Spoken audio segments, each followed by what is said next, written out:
oftentimes are more efficacious. You have higher capture rates with them than you do with live traps, so that's a second benefit. The problem with kill traps is that it kills the animal, regardless of what walks in.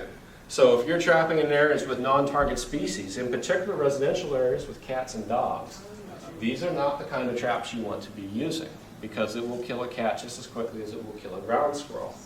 So in most cases, kill traps like this are not going to be used for a lot of the different species that we're talking about. Now there are exceptions. For example, gophers with pincher style traps, it's going to be fine because you're not getting cats down into a gopher burrow system. But for ground squirrels and for some other larger species, you're probably not going to be using kill traps in a lot of situations.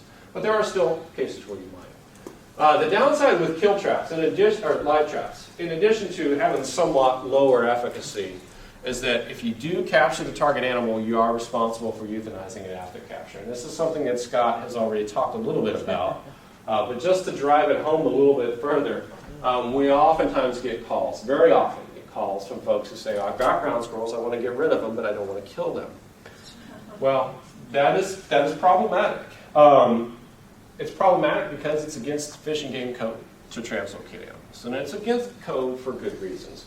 Number one, the odds of translocated animals surviving is typically quite low, and Scott already hit on that particular topic, but it's true. Usually around 80 to 90% mortality of translocated animals. So odds are it's not going to make it.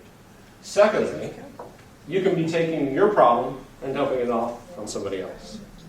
And that certainly would not make you happy if you spent a lot of time and money getting rid of a particular species and now somebody drops it back off on your property again. But thirdly, and perhaps most importantly, and we've already hit on this a little bit too today, but that is these wildlife species do oftentimes carry certain kinds of diseases and parasites.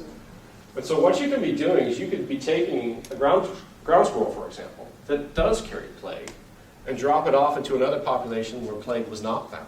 And now you potentially could have spread plague to a new part of the state. So we have to be very careful when dealing with those kinds of situations. So as a rule, translocation of animals is not an allowable technique when you capture the target species. If you were somebody who really wanted to pursue it, you could try to get a permit from Fish and Game to translocate animals. They can offer permits to do that. But I can tell you if it's a ground squirrel, it's probably not going to happen. And for a lot of other species, it's probably not going to happen. The one where I do hear about it happening from time to time is with western gray squirrels, tree squirrels. Sometimes they will issue permits to translocate them to a local park or something like that. But as a rule, if you're using live traps and you capture the target animal, you are responsible for euthanizing after capture. Yes? How widespread is the plague in squirrels, and how do you know? I mean, you don't know if it's present in an area for the most part. A squirrel and let it go, the police might jump on you. It might, yes. So, you just don't know. I'm sorry, what? You just don't know. That's right. You don't typically know. So you don't really want to. Well, you have to be a little bit careful when you're handling, yes, squirrels like this, for example. So you never want to handle them without gloves on. For example, you would always have gloves on.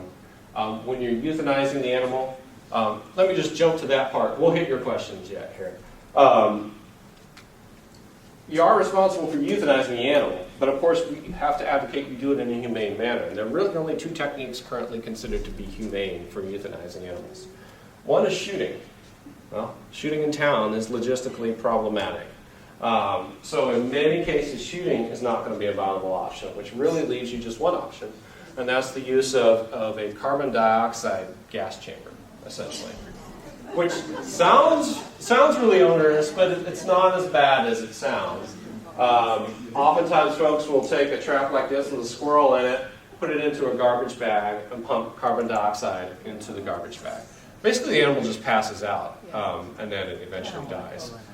So it takes about 10 to 15 minutes roughly, but it is considered probably the most humane way of dispatching these animals.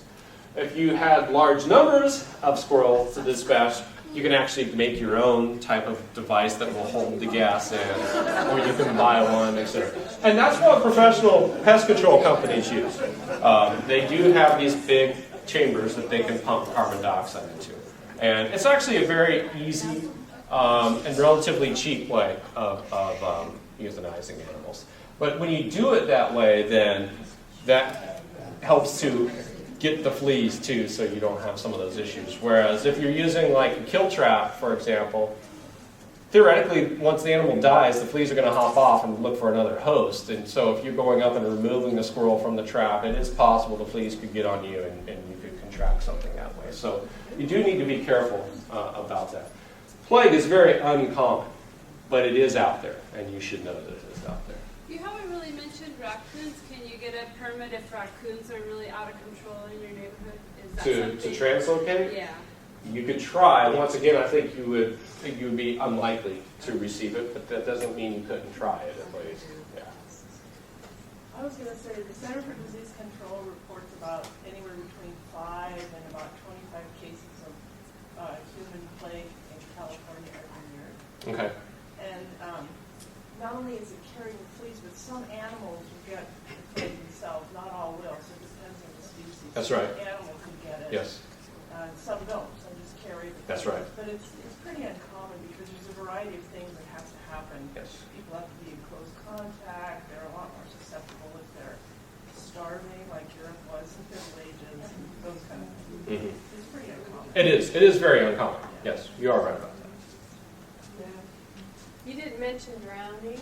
Yes, so drowning is not considered a humane form of euthanasia, number one. So it is something, it used to be. So Because they sell the- traps with bees. absolutely, Is yes, that- yes, yes. So it's not a bad question. It did used to be an approved form of euthanasia.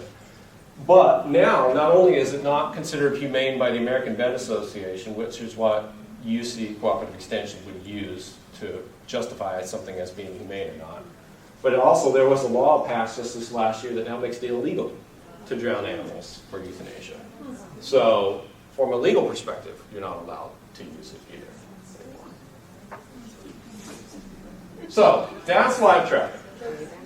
It can definitely be beneficial and is what you should use when trapping in areas where non-target species are present. But you do need to be aware that you are responsible for euthanizing after capture. So it's important that you realize that. And this does get back to the other recommendation from earlier today, and that is for some species, like ground squirrels, tree squirrels, if you're not comfortable with that, then it might be better to hire professionals to come in and do it. In particular with species like raccoons and skunks, in a lot of cases, homeowners are not equipped to deal with that, in which case it might be better to hire professionals. It still can be done by themselves, but they need to be aware of all of the steps that go through that process. So very quickly, just covering some very basic information on trapping for some of these species. For ground squirrels, oops, I guess I did stick you with the chart again. We do see that trapping, see here, it's effective anytime squirrels are out, like I said.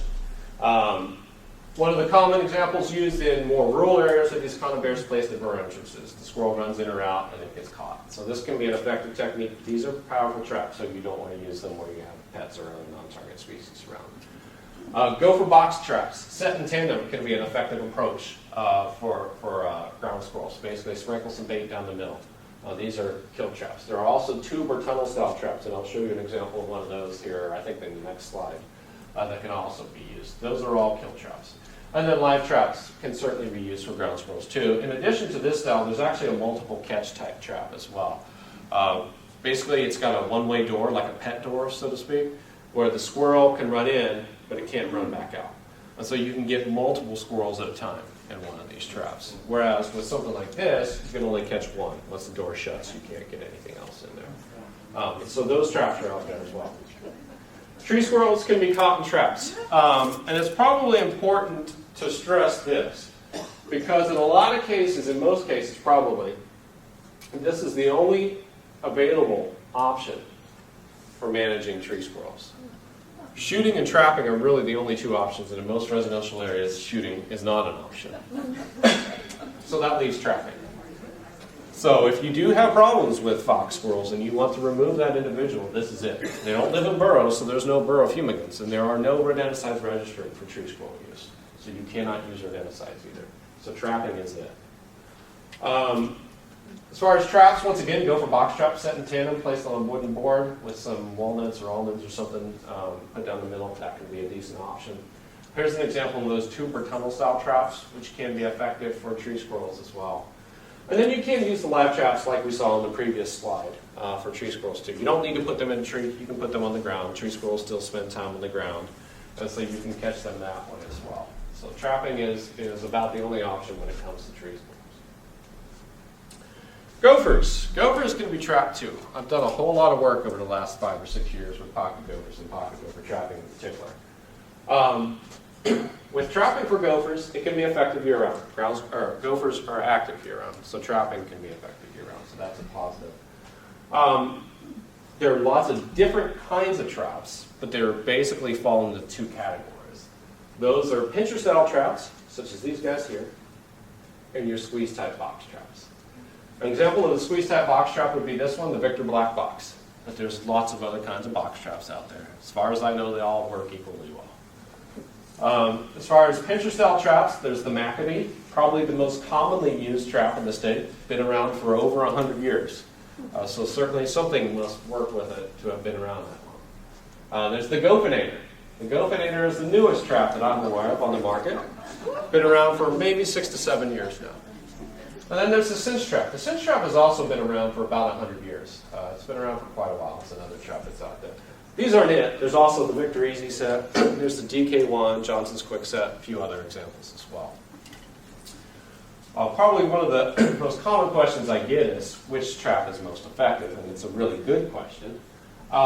There's a few different studies that have been out there. One study compared the cinch trap to the Victor Easy set and the box trap, and it found the cinch trap to be most effective.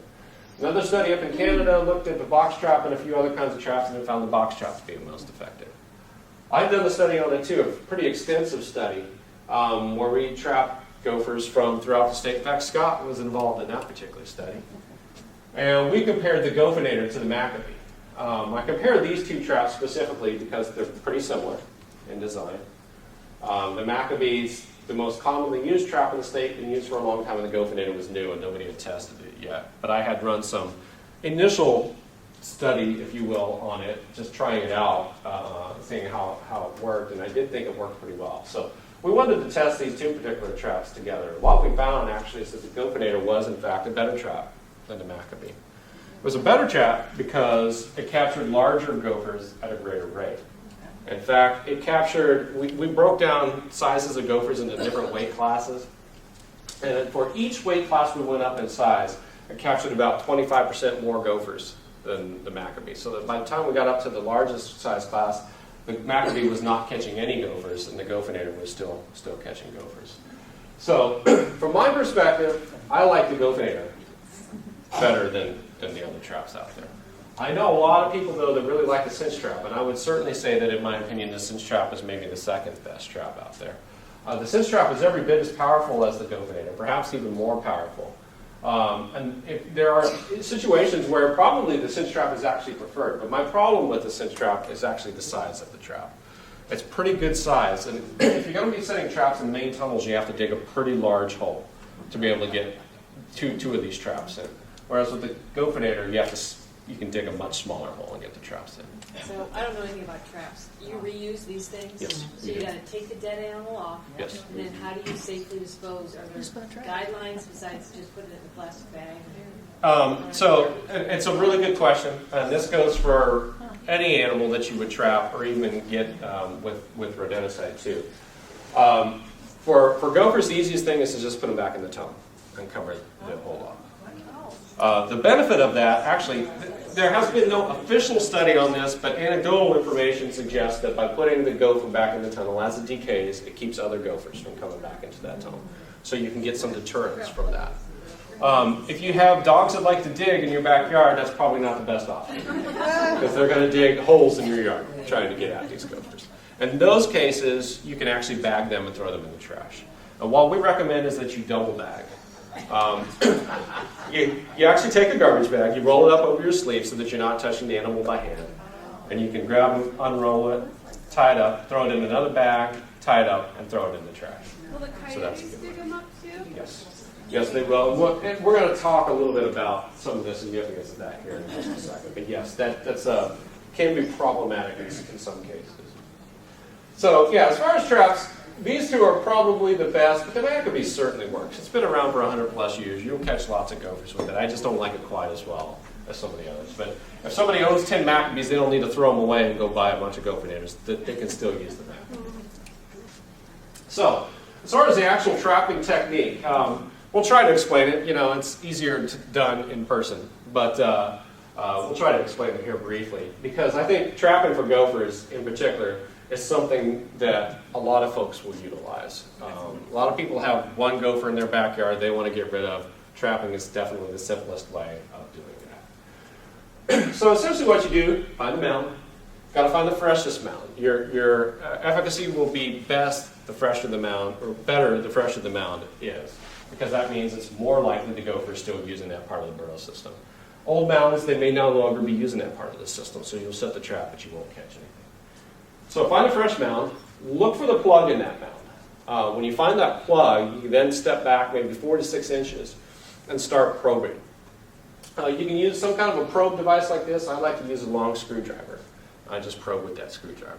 But essentially what you're doing is you're probing around that mound, trying to find the tunnel system. You know you found it when that probe drops a couple of inches quickly. After you do it a few times, you'll be able to tell the difference between just pushing through normal soil and pushing through and then having it drop on you in the tunnel system. Once you find it, you obviously dig a hole down into the tunnel system. You then have to set as many traps as you have directions that that tunnel is going. In this case, the tunnel is going in 2 directions. Sometimes it's going 1 direction, sometimes it's going 3 or 4 directions. Point is we don't know where in that tunnel system the gopher is at, so we have to set as many traps as we have directions that that tunnel is going.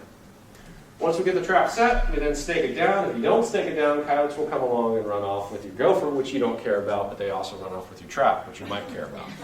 I would. So you definitely do need to stake these traps down, or things will run off with them. Incidentally, everything likes to eat gopher. Anything will raid your trap if you have a gopher in it. If you have a mole in it, nothing will touch it. Nothing wants to eat a mole. You'll find dead moles on the ground that something killed or died of natural causes and nothing will scavenge on it. I don't know why, but moles apparently don't taste good. So after you've staked the traps down, you then have the option of covering that hole up or leaving it open. There's been a lot of argument over the years as to which is better. So we actually tested that as well. And what we found is that it didn't make a whole lot of difference either way. The general premise is if you leave it open, that encourages investigation by gophers, because they do not like open tunnel systems. They want them closed. So they'll come and investigate and plug that up. So hopefully that increases visitation to your traps. The downside, theoretically, would be that they would be more likely to see your trap in there and want to stay away from it. So that's why some people cover these up, to create the illusion that nothing is wrong in that tunnel system. But we found that it didn't really make a whole lot of difference. The only time we saw any difference was during the hottest times of year, when temperatures were 90 plus degrees out. We actually did see slightly higher capture rates with closed tunnel systems than with open tunnel systems. So you can keep that in mind. If it's the middle of summer and it's kind of hot out, you might consider covering them up. The other important thing to keep in mind too, though, is if you're in your backyard and you got cats and dogs running around, then you probably do want to cover those openings up. Otherwise, they're going to get down into the trap. Just double putting a cover over the top, not refilling the hole, right? Right. Well, you can do it both ways. Oh yeah, it's easy to do, but Yes. The the easiest thing, if you've just got one in your backyard, you can put a garbage can. You could take a sheet of plywood, throw it over the top. If you're in turf, oftentimes you can just cut a nice piece of turf out and pull it out, set it this side, set the traps in, and put the turf back on top too. So there's a wide variety of ways that you can do that. Yeah. So, like I said, in backyards, oftentimes you will want to cover up just to keep other things out of the tunnel system. But if you're not concerned about that, then in most cases it doesn't make a lot of difference. As far as duration, 1 to 2 days is sufficient. Actually, 24 hours is probably sufficient in most situations. Gophers reuse that part of the tunnel system quite frequently. They have relatively small areas that they travel. Most cases, we catch a gopher, probably 50 to 70% of the gophers we catch within 6 hours of putting out there. So they come by pretty quickly. 24 hours is usually enough. If you really want to leave them out there, you could leave them out there for 2 days, but no more than that. If you don't catch anything in 2 days, just move on to the next site. They're probably no longer using that part of the tunnel system. The mole trapping's somewhat similar, somewhat different. The traps certainly can be different. Examples of traps include harpoon-style traps, choker-style traps, scissor-type jaw traps, and then body gripping traps. The Gopinator actually comes in a smaller version designed for moles. The cinch trap comes in a smaller version designed for moles. So those are body gripping traps. I haven't done a lot of mole trapping in my day. I've done a little bit, but not a lot. But when I talk to professional trappers, the ones they like the best tend to be the scissor style, in particular the Victor out of sight is a design that they really like, and then the body gripping traps like the mini versions of the Gophinian or the cinch trap. Those seem to be the most effective ones. If you're using body gripping traps, the technique is basically the same as it is for gophers. You have to dig down into the tunnel system and set the traps. For these other kinds of traps, actually what you're doing is placing the trap over the top of the tunnel. So in this case, the mole is coming through, and when it comes through, it actually pushes up on the trigger, and that's what activates the trap. So instead of pushing through and hitting a trigger, in this case, they're pushing up and activating the trap. So that's how it's used for moles. Mole trapping is much more difficult than gopher trapping. Gopher trapping actually is pretty easy once you've done it a few times and learned the process a little bit. Mole trapping is a little bit more difficult. They're more wary. They also travel a lot larger area. Moles are insectivores. They're predators. Predators have to travel larger areas to come up with their food, so to speak.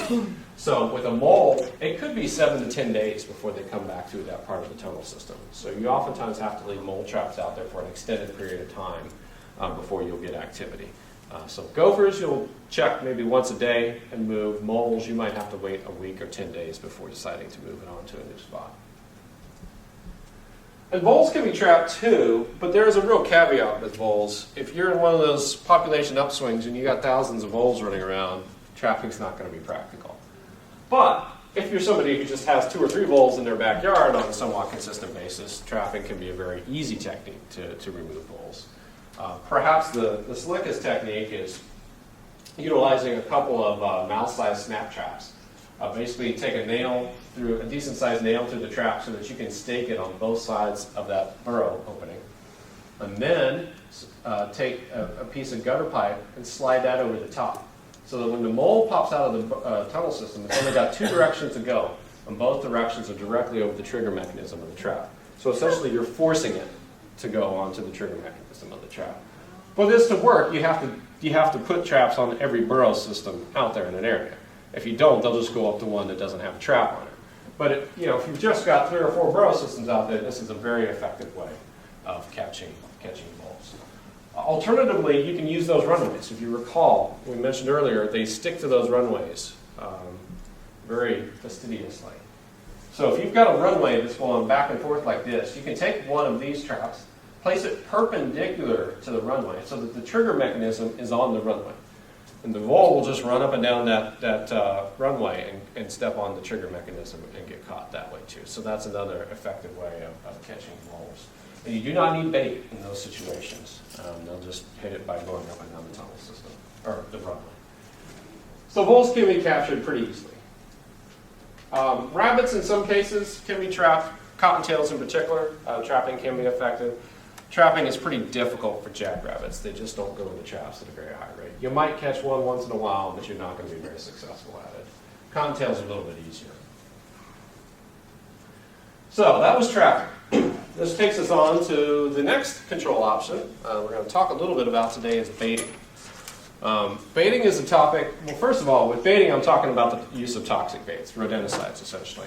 And this is a topic that we could easily spend 4 hours on by itself. We're not going to do that today, obviously.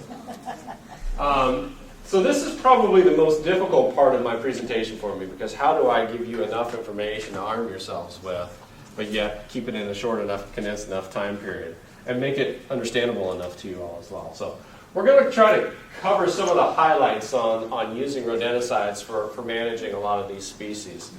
But realize most of what I want you to accomplish today is simply listening to me talk about it, so that you at least have been exposed to some of this information, so that if you go to other sources like pest notes or pest management guidelines, there's I assume that you have Terry Salmon's Wildlife Around Gardens and Homes book. Those kinds of resources will have more in-depth information. So essentially, with rodenticides, there are 2 different kinds of materials really that we have. We have multiple feed materials and we have acute toxicants. The multiple feed materials are those materials that require multiple feedings to get a toxic dose. The best example of these are your first generation anticoagulants, difascinone, and chlorofascinone. We also have acute toxicants. These kill after a single feed. Examples of these would be zinc phosphide and strychnine. Both have their places where they would be preferred to be used. So it just depends on the situation.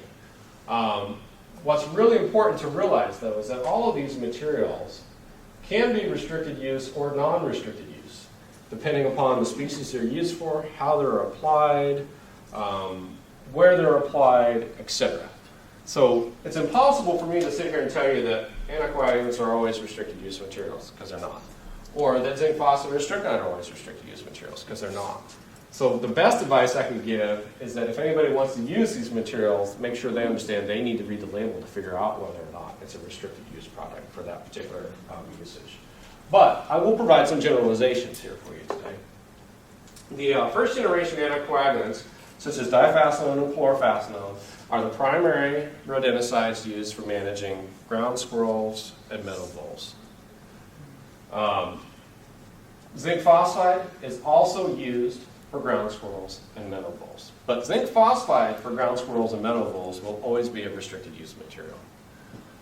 Actually, these days, the first generation anticoagulants are always restricted use materials for those species as well. So I guess maybe we can make one generalization here, and that is, if you're going to use rodenticides for ground squirrels or voles, they're going to be a restricted use material. That changed a few years ago. They did not used to be restricted use materials, but now they are. But these anticoagulants can also be used for other species like pocket gophers, for example.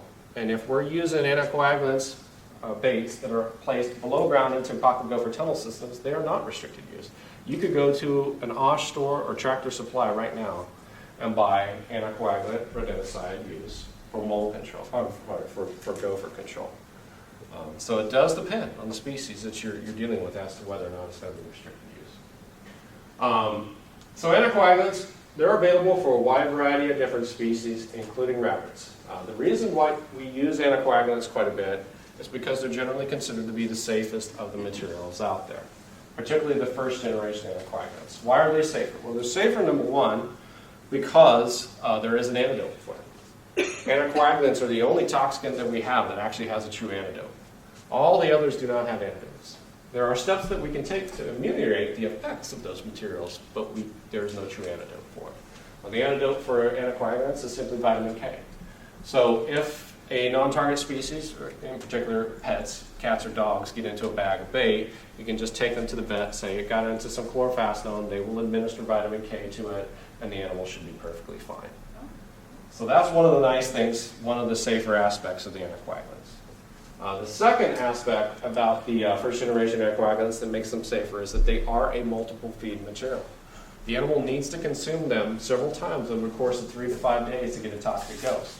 So if you do get a non-target species that happens to come along and consume some of the bait one day, they would have to do that over the course of several days to get a toxic dose. And if you're applying the baits the way they're supposed to be applied out there, other species are really not evolved to pick up the grain the same way a ground squirrel would, for example. So that makes them a safer material as well. So the first generation anticoagulants are field use rodenticides. They're what we would use for ground squirrels or for meadow voles. Yes? Is it correct that pocket gophers are hemophiliacs? If they got a sling injury, they just bleed off? Yeah, I've heard that, and the answer is no. But I've heard that a lot. So you're not the first person that's brought that up. But no. I didn't believe it. No, I understand, yeah. But, and just, I've heard that a lot. And so obviously there's a lot of people out there that believe that. But if you think about it, I mean, these are guys that are digging underground constantly. They're going to have cuts and lesions, quite a bit. So that certainly wouldn't make a whole lot of sense. But I hear it a lot, and the answer is no. No, they're not. When you say first generation, does that mean it doesn't, if another bird, if like say a hawk picks it up, it doesn't That's a good question, and I should have defined first and second generation anticoagulants. I forgot to do that. So there are 2 levels of anticoagulants. The first generation anticoagulants were developed first. They are the less toxic materials. They are the ones that require multiple feedings. Examples are chlorofascinone, difascinone, and warfarin. A lot of you have heard of warfarin as a blood thinner. That's exactly what it is. There are also second generation anticoagulants. The second generation anticoagulants were developed after the first generation materials. They were developed because rats and mice were starting to develop resistance to the first generation materials. It was no longer working on them. So they developed more toxic materials. The second generation anticoagulants actually kill after a single feeding in a lot of cases. So they are a much more toxic material. We've heard a lot about secondary toxicity related issues when it comes to anticoagulants over the last 5 to 10 years. Secondary toxicity, for those of you who don't know, is when a target species would consume the bait and die, and then something would come along and scavenge on that carcass and then theoretically get a toxic dose. That would be secondary toxicity. The vast majority of all secondary toxicity issues are derived from second generation anticoagulants. The second generation anticoagulants are brodifacoum, bromadiolone, difethiolone, and difenacoum. These are your rat and mouse poisons. So when you've gone to the grocery store, to Walmart, to Home Depot, big box stores, and bought rat poisons like Decon, those are second generation anticoagulants.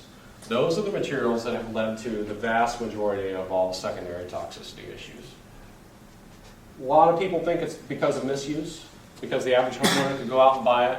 They don't know that you're not supposed to use it for ground squirrels. They don't know you're not allowed to use it for voles or even deer mice. They throw it out in their backyard and say, okay, the squirrels eat it, they die. And trust me, it will kill the squirrels. But it is not a legal application. It is not legal because, number one, this material is much more toxic. And number two, it has a much, much longer half-life in the body. First generation anticoagulants, somewhere around 30 days on average. With the second generation materials, sometimes 200 to 250 days. So if you got, for example, a fox that came along and ate a dead squirrel that died from brodifacoum, which it shouldn't be used for squirrels anyways, but let's just assume it did, that would last potentially in the liver of that fox for 200 plus days. If that was the only squirrel it ate, it probably would be fine. It probably would never suffer any ill effects from it. But let's say that it ate another one a month later, and another one a month later, and another one a month after that, then it starts to build up into the body and to the point where at some point in time it might get a lethal dose. So that's why having that shorter half-life is a real benefit to those first generation anticoagulants. So I always like to stress that because when people talk about anticoagulants, they generally lump them all into one category and they go, ooh, bad anticoagulants. And there are situations where the anticoagulants can be used inappropriately and cause problems, but usually the secondary toxicity is from the rat poisons. It is not from the materials that they use for ground squirrel control or for other rodents in outdoor settings like that. Yes? Did the first generations transmit to like owls and hawks that eat Yeah. rats and mice? So regardless of what generation of anticoagulant, it is possible for a scavenger to come along and get some of that toxic dose. The issue is, though, with the first generation materials, depends, first of all different species seem to have different susceptibility levels to these different materials. But a lot of them a lot of the different scavenging species would have to eat 5 or 6 or 7 squirrels in like a few days that died from anticoagulants to get a toxic dose. And that very, very rarely happens. Whereas with the second generation materials, it would take far fewer individuals. But of course, it depends on how much the squirrel eats or how much the rat eats. So there's a lot of variables that come into play. So there's no way to say that first generation anticoagulants could not result in a non-target fatality from secondary toxicity issues. But it is far, far lower. In fact, the study that Terry Salmon, who was here in San Diego County for many years, he looked at 80-some raptors in the Central Valley, and only 1 out of 80 had any exposure to first generation anticoagulants, and that was a very low level. And he looked at a number of them in San Diego County too, and there were only 2 or 3, I forget the exact numbers, but very, very low incidence of first generation anticoagulant showing up in those animals. But second generation levels were quite high.